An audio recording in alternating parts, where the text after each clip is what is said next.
Yeah, that was quick with you. Bonjour à tous, on va commencer avec la première question pour Benjamin Corrèze. Bonjour Thomas. Bonjour. On a appris du coup les examens, les résultats d'examen de Neymar récemment. Est-ce qu'on peut savoir s'il rejouera avant la trêve et quel est le processus médical le concernant? Est-ce qu'il va rester à Paris? Je peux seulement dire que c'est pas impossible qu'il va jouer pour nous. On va essayer tous pour Lille. Je ne peux pas dire oui ou non, mais on doit attendre une examination demain et après on peut dire plus de détails. Dominique Sévrac, le Parisien. Bonjour Thomas. Dimanche après Lyon, vous avez dit que Kylian Mbappé était dans une zone rouge, celle où on risque la blessure. Est-ce qu'il est sorti de cette zone rouge? Est-ce qu'il va mieux? Est-ce qu'il peut jouer Lorient, Lille, Strasbourg, la fin du programme de décembre? Merci. S'il peut jouer tous les trois, je ne sais pas. On doit attendre la réaction de musculature de lui. Mais jusqu'à maintenant, avant l'entraînement, le dernier entraînement, je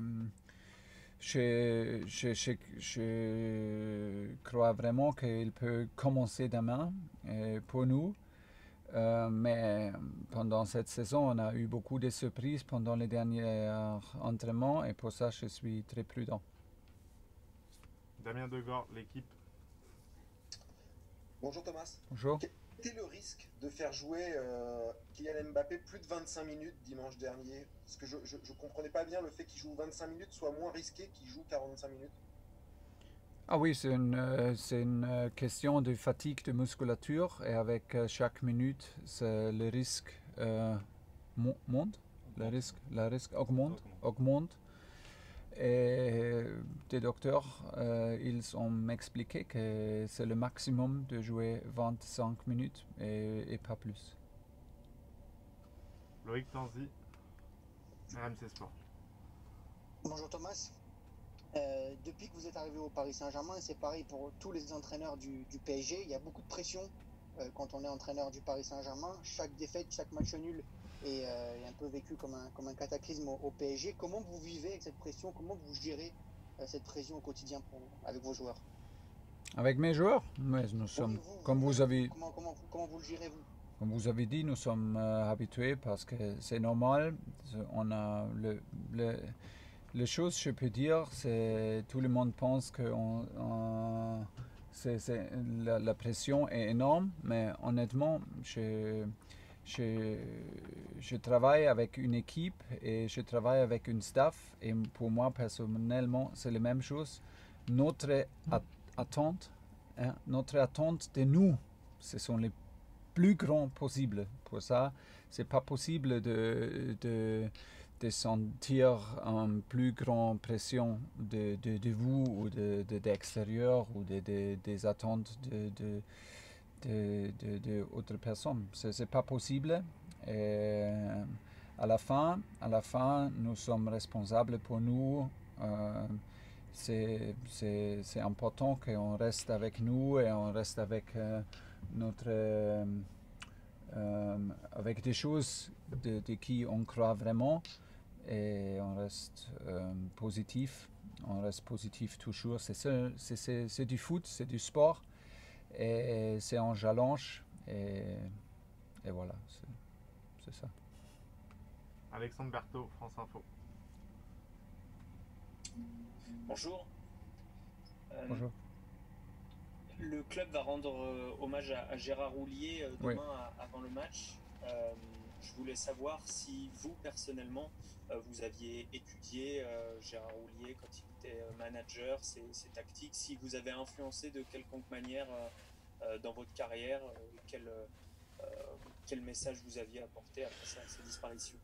Il était une grande inspiration pour moi parce qu'il était une personne avec une grande humanité. Et j'ai parlé beaucoup de fois avec lui. J'ai la possibilité de lui connaître depuis il y a quelques ans.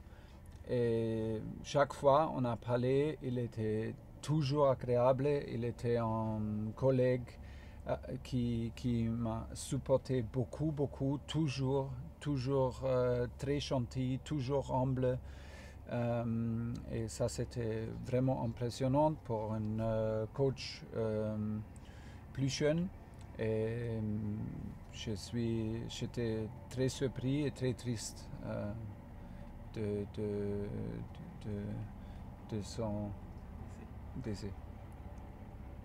Nicolas Paillard, Info Sport Plus. Bonjour Thomas, quand on voit le classement et la lutte pour le titre de champion de France, est-ce que vous considérez que vous êtes encore favori pour ce titre? Sûr, ça n'a pas changé. Je ne connais pas le classement exactement maintenant, mais parce que je suis toujours concentré de notre performance.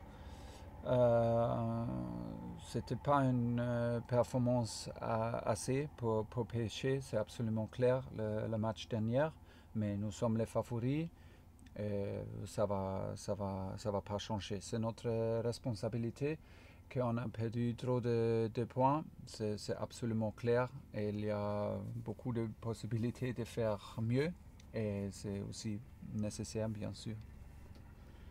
Adrien Vicente, l'AFP.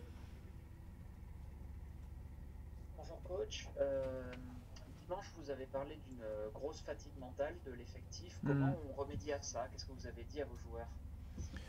Je dis les mêmes choses. On a parlé avec des joueurs hier de ce match-là.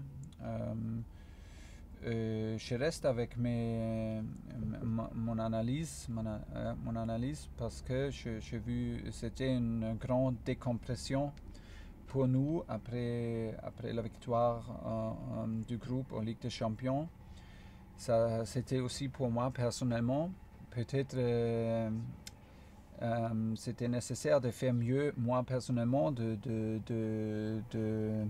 d'atteindre cette fatigue mentalement et faire plus de changements.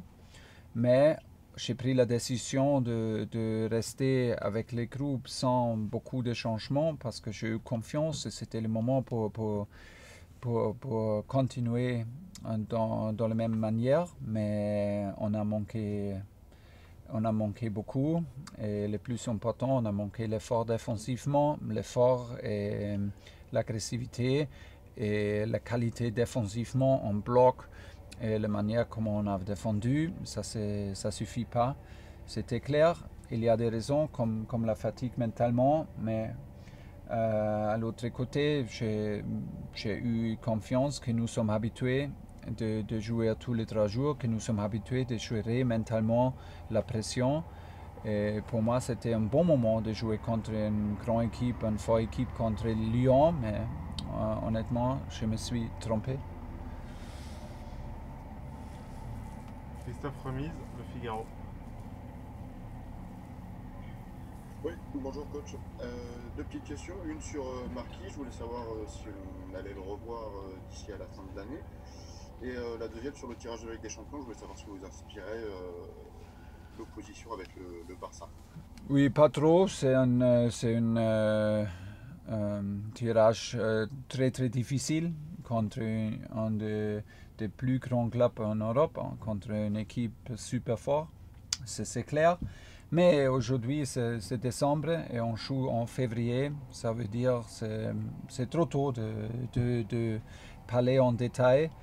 Ça va être un grand match et on va faire tous pour arriver dans un bon état physiquement et avec un bon état d'esprit, avec une bonne forme. Mais la réalité est maintenant Ligue 1 et la réalité est qu'on doit recommencer de gagner, on doit recommencer de jouer avec plus performante et ça c'est le défi maintenant. Pour Marquinhos, j'espère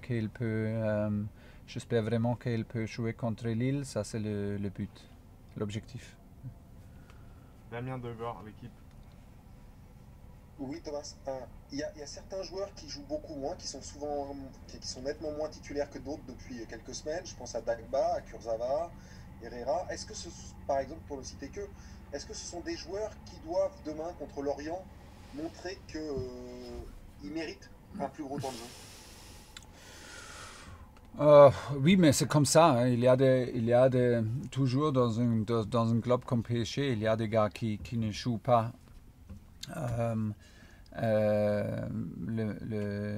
le même match que les autres. Ce sont des choix que je dois prendre.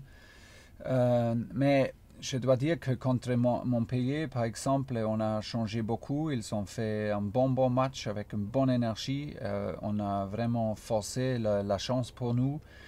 Et oui, je pense que demain, c'est aussi un jour pour changer un peu plus parce qu'on ne peut pas manquer l'énergie sur le terrain comme les derniers matchs. Et pour ça, on va avoir quelques changements. Mais comme j'ai dit en avant, pendant cette saison, c'est un peu compliqué parce qu'on a eu quelques surprises pendant les derniers entraînements. Et pour ça, je ne peux pas dire qui joue demain. J'ai une idée, mais on manque quelques joueurs sont blessés, quelques joueurs sont fatigués. Et pour ça, on doit trouver une 11 titulaire qui peut mettre plus d'énergie que le match derrière. Dernière question, Alexandre Berthaud, France Info. Thomas, pour rebondir sur la question de mon collègue, mon confrère, est-ce qu'on pourrait voir plus les jeunes d'ici à la trêve pour reposer un petit peu les organismes qui sont fatigués? Je pense à Pembele, Thais Fries, Bandiougou Fadiga. Si c'est nécessaire, oui, mais honnêtement, on a perdu trop de points. On peut pas mettre toute la pression maintenant sur les jeunes. Ça, pour moi, c'est pas faire. Ça doit aussi